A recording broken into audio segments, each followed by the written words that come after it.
आपका बच्चा छोटी छोटी बातों में ज़िद करता है? क्या आप बार बार ये कहते हैं मेरा बच्चा तो बहुत ज़िद्दी है? Hello everyone and welcome back to the channel learn over Eduwan. मैं हूँ रोमी और आज हम बात करेंगे एक ऐसी फीलिंग की, एक ऐसी एक्टिविटी की या एक ऐसी हैबिट की जो आपका बच्चा रेगुलर बेसिस पे करता है।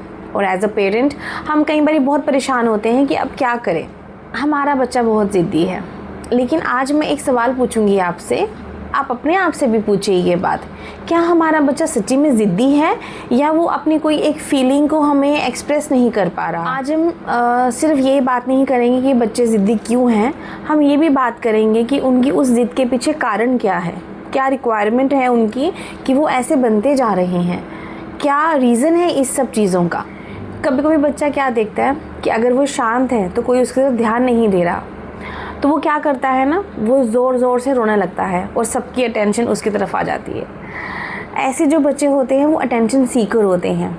और मेरा ये सुझाव है कि अगर ऐसा बच्चा कर रहा है, उसे अगर आप ऑब्ज़र्व कर रहे हैं कि बार बार ये बच्चा कर रहा है, किसी बिना बात के रो रहा है, बिना बात के ज़िद कर रहा है, just to seek the attention of the parents, तो उस केस में मैं आप सबसे यही रिक्वेस्ट करूँगी कि अपने बच्चे के साथ पॉजिटिव इंटरेक्शन भी करिए। ज़रूरी नहीं है हर बात उसे सिखाने के लिए की जाए, ऐसे ही रैंडमली भी आप उसके साथ इंटरेक्ट कर सकते हैं। क्या कर रहे हो, कैसे कर रहे हो, क्यों कर रहे हो, मतलब जनरल बात करिए सो दैट उसको लगे कि वो भी इम्पॉर्टेंट है। ज़रूरी नहीं है कि मम्मी पापा मुझे कुछ समझाने के लिए ही मुझसे बात करते हैं या कुछ सिखाने के लिए ही मुझसे बात करते हैं, मैं उनकी लाइफ में ऐसे भी स्पेशल हूँ। तो हो सकता है बच्चे ये ज़िद करने की हैबिट या बार बार रोने की हैबिट को छोड़ दें, बिकॉज़ उनको पता है कि उनको तो अटेंशन ऐसे भी मिल रही है। इसीलिए सिर्फ बिहेवियर को पुश करने के लिए नहीं, पॉजिटिव इंटरेक्शन के लिए भी उनसे बात करें। अच्छा, ये जो बच्चे होते हैं ना, ये भी चाहते हैं कि उनकी बात सुनी जाए, उनकी बात भी मानी जाए, लेकिन हम बड़े ऐसा कभी कभी नहीं भी कर पाते हैं।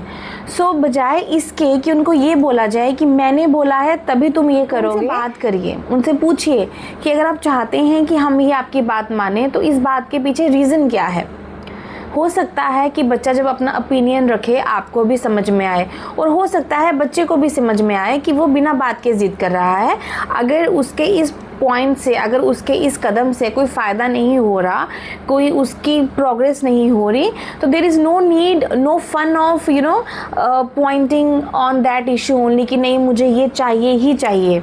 अगर पेरेंट बच्चों के डिसीज़न मेकिंग क्वालिटी को भी इन्हांस करना चाहते हैं तो उन्हें अपने डिसीज़न के ऊपर खड़े रहने के लिए और अपने डिसीज़न को मनवाने के लिए उनको ये समझाइए कि हमें इसका रीज़न दो बेटा, कि क्यों चाहते हो आप कि आपकी ये बात मानी जाए। हो सकता है बच्चा भी सोच कर कोई नेक्स्ट स्टेप उठाए।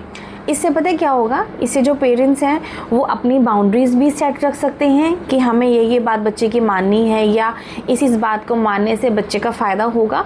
एंड बच्चे को भी ये पता होगा कि ये जो मेरा डिसीज़न है इसके पीछे क्या रीज़न है, इसके पीछे मोटिव क्या है। अगर पेरेंट्स मुझे ये बोल रहे हैं करने के लिए तो इसके पीछे मोटिव क्या है, या अगर पेरेंट्स मेरी ये बात नहीं मान रहे तो इसके पीछे भी क्या रीज़न है। तो इन बोथ द वेज़ बच्चा भी अपने डिसीज़न को लेके स्टेबल रहेगा एंड पेरेंट्स की भी जो रिक्वायरमेंट है वो फुलफ़िल हो जाएगी। सबसे इम्पॉर्टेंट बात पता क्या है, बच्चे को नो सुनना भी आना चाहिए। एज अ पेरेंट हम क्या करते हैं, बच्चे ने कुछ मांगा, हमने उसे ला कर दे दिया। बच्चे ने, जब हमें लगता है कि नहीं हम बच्चे को नहीं ला के दे सकते या अभी बच्चे का टाइम नहीं है, हम उसे स्ट्रेट वे मना कर देते हैं। उस केस में बच्चा क्या करता है, वो रोता है, चिल्लाता है, ज़िद करता है। फिर हम क्या करते हैं, या तो उसके ऊपर गुस्सा करेंगे या उसकी बात वो मानकर उसे वो चीज़ ला के दे देंगे। लेकिन नहीं, इस केस में अगर मेरी आप सलाह लें तो बच्चे को समझाइए कि अगर आप उसे मना कर रहे हैं तो इसका ये रीज़न है। बच्चे को ये भी पता होना चाहिए कि आज अगर हमारे पेरेंट्स ने हमें किसी बात के लिए मना करा है तो इसका एक पर्पज़ है।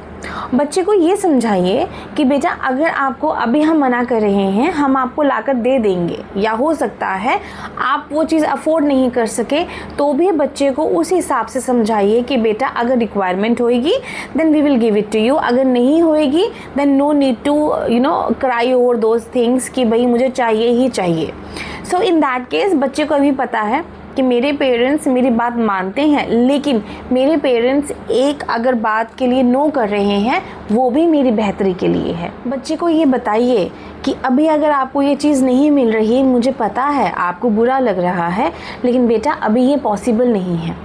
धीरे धीरे क्या होगा, जब बच्चे को ये छोटी छोटी बातों में समझ में आएगा कि जो चीज़ पेरेंट्स के लिए पॉसिबल नहीं है, जो चीज़ मेरी रिक्वायरमेंट नहीं है, पेरेंट्स उसके लिए मना कर रहे हैं, तो वो भी सोच समझ कर कोई अपना पॉइंट रखने की कोशिश करेगा, क्योंकि बच्चे भी सीखते ही हैं। जैसे हम उनके साथ बिहेव करते हैं वैसा ही वो सीखेंगे। अगर हम उनकी लाइफ में नो को इंट्रोड्यूस कर रहे हैं तो ये भी उनकी बेहतरी के लिए कर रहे हैं, तो उसे इंट्रोड्यूस करिए। और इससे ना जो बच्चा है वो ये सीखता है कि जो डिसअपॉइंटमेंट है या जो नो है पेरेंट्स का, ये मुश्किल है, ये अनकंफर्टेबल है, लेकिन ये मेरी बेहतरी के लिए है और मैं इसे हैंडल भी कर सकता हूँ, इसमें कोई बुराई भी नहीं है। अच्छा, कई बार क्या होता है ना, बच्चे को पता ही नहीं होता है कि उसे क्या हो रहा है। मतलब कई बार बच्चे भूखे होते हैं, उनको नींद आ रही होती है, वो दुखी होते हैं, वो निराश होते हैं, वो किसी बात से चिढ़े होते हैं, मतलब बहुत सारे इमोशंस होते हैं, लेकिन बच्चे को सिर्फ ये पता है कि कैसे इसे एक्सप्रेस करना है, रोकर।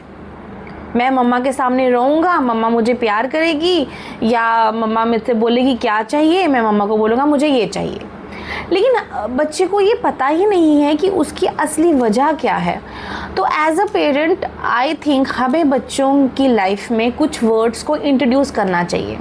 बच्चों को सिखाइए कि बेटा अगर आप दुखी हो, अगर आपको कोई बात किसी की बुरी लगी है तो उस सिचुएशन में कैसे रिएक्ट करते हैं। अगर आप टायर्ड हो, अगर आप थके हुए हो, अगर आपको नींद आ रही है, उस सिचुएशन में कैसे रिएक्ट करते हैं। अगर आपको भूख लगी है, उस सिचुएशन में कैसे रिएक्ट करते हैं। मतलब बच्चा अपनी प्रॉब्लम हमें बताए, ना कि वो सिर्फ ज़िद करे, रोए, चिढ़े कि पेरेंट्स भी परेशान हो रहे हों और बच्चा भी परेशान हो रहा हो।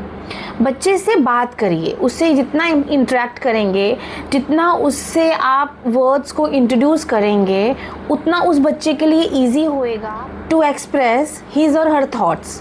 बिकॉज बच्चे को तो पता ही नहीं है, क्योंकि उसको नींद आ रही है, वो रोता है। तो उसे धीरे धीरे समझाइए, if you are sleepy you need to do these things, if you are hungry आपको ये करना है। रोना is not the solution of every problem. And इससे पता क्या होगा, जो बच्चा है ना वो धीरे धीरे बिहेवियर से नहीं, वर्ड से कम्युनिकेट करेगा। वो धीरे धीरे ट्राई करेगा कि मैं रोने की बजाय मम्मा को बोलूँ कि मुझे भूख लगी है, या मुझे नींद आ रही है, या मैं टायर्ड हूँ, या मुझे पेन हो रही है। मतलब बच्चा जो है इवन उसको भी समझ में आ जाता है कि किस सिचुएशन में कैसे रिएक्ट करना है। अच्छा, हम ना बच्चे के सारे डिसीज़न खुद लेते हैं, क्या पहनना है, क्या खाना है, कहाँ जाना है, कैसे खेलना है, इंटेंशनली या अनइंटेंशनली कह लीजिए। लेकिन मेरे हिसाब से अगर देखा जाए तो हमें बच्चों को ना चॉइसेस देनी चाहिए कि अगर बच्चा कुछ चाहता है, सपोज़ बच्चा चाहता है कि मुझे अभी टीवी देखना है और बच्चा अपना होमवर्क कर रहा है, या बच्चा कोई ऐसी एक्टिविटी कर रहा है कि अभी उसके लिए टीवी देखना इज़ नॉट फिजिबल, तो बच्चे को ये समझाइए। रादर नहीं, तुम टीवी नहीं देख सकते, ये मत बोलिए बच्चे को समझाइए कि बेटा आप अभी होमवर्क कर रहे हो, आपका सिर्फ अभी 30 मिनट्स का काम रह गया है अभी होमवर्क का।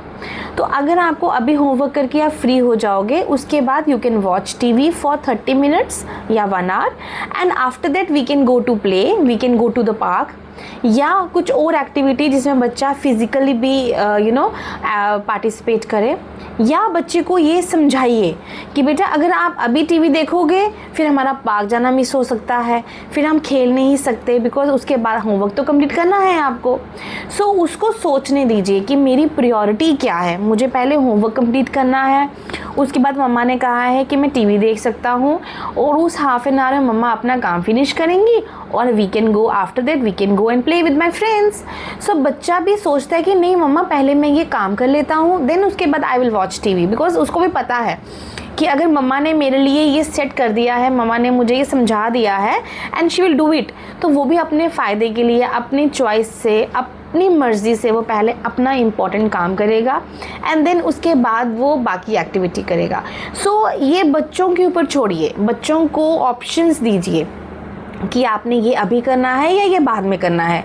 अभी करने के ये फ़ायदे होंगे, बाद में करने के ये फ़ायदे होंगे या ये नुकसान होंगे।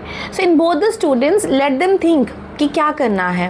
हो सकता है इस एक्टिविटी से जो बच्चे हैं उनके जो बिहेवियर में थोड़ी सी स्टेबिलिटी आए, उनको पता चले कि what is important for me to do now and कौन सी चीज़ ऐसी है जो मैं बाद में भी करूँगा तब भी हो सकता है, तब भी चलेगा। अगर बच्चा ज़िद कर रहा है तो 3 ऐसी चीज़ें हैं जो मैं चाहूँगी कि आप लोग करें as a parent. Stop, understand, teach. Stop, एकदम से कोई रिएक्शन मत दीजिए। अगर बच्चा ज़िद कर रहा है तो एज अ पेरेंट हमें रुकना है, हमें एकदम से रिएक्शन नहीं देना है उस बात का कि नहीं बच्चे ने ये बोला है अब तो मैंने या तो उसको डांटना है या whatever you know. As a parent आपको उस टाइम पे सही लगे वैसा मत करिए। थिंक फॉर अ वाइल, रुकिए, एकदम से गुस्से में रिएक्शन मत दीजिए। समझिए, अंडरस्टैंड, बच्चे को समझिए कि वो अगर ज़िद कर रहा है तो उसके पीछे क्या रीज़न हो सकते हैं। देखिए, जो बच्चा है ना वो छोटा है, हम बड़े हैं, हमारा एक्सपीरियंस बड़ा है, राइट। हमें चीज़ों में समझ जो है वो ज़्यादा है। तो एज अ पेरेंट हम समझ आते हैं कि हमारा बच्चा इस टाइम क्यों ज़िद कर रहा है, क्यों रो रहा है, क्या उसे कुछ चाहिए, क्या उसे भूख लगी है, क्या उसे नींद आई है, क्या वो किसी बात से गुस्सा है, या क्या वो हमारी अटेंशन के लिए रो रहा है। जो भी रीज़न है उसे समझिए। और थर्ड पॉइंट इज़ टीच। अपने बच्चे को वो जो उसकी सिचुएशन है उसे समझाइए भी, उसे सिखाइए भी कि बेटा आपको अगर अभी ये प्रॉब्लम है तो इसका सलूशन रोना नहीं है, इसका सलूशन ज़िद नहीं है। अगर आप नॉर्मल वे में मुझसे बात करेंगे तो भी मैं वो बात आपकी सुनूंगी, तो भी हम आपकी वो बात मान सकते हैं, लेकिन उस बात को मानने के लिए you have to give us proper reasons. आपको हमें समझाना होगा कि why you need this thing at this point. So अगर बच्चा रो रहा है, ज़िद कर रहा है, तो सबसे पहले उसे समझिए, उसे फिर समझाइए। और हो सकता है इस सिचुएशन में एकदम से रिज़ल्ट ना आए, बट धीरे धीरे रिज़ल्ट्स आएंगे।